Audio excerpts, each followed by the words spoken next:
Hi guys, pinalitan ko ng aking halaman ng lagayan kasi lumaki na siya.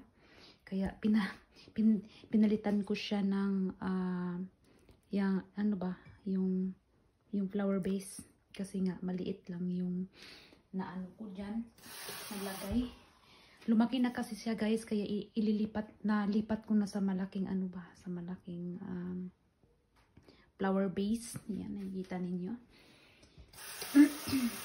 Ayan, ano ba tawag dun sa atin? Parang kaong yata, kaang. Ayan.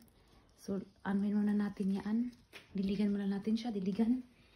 At sa pangloob lang talaga to siya na flower guys, yung halaman na to. Pang ano lang sa loob lang ng bahay, doon ko ilalagay mamaya. Hi guys, yung nakikita ninyo ay Dracaena fragrans ang tawag dyan sa halaman. See you next reel, bye!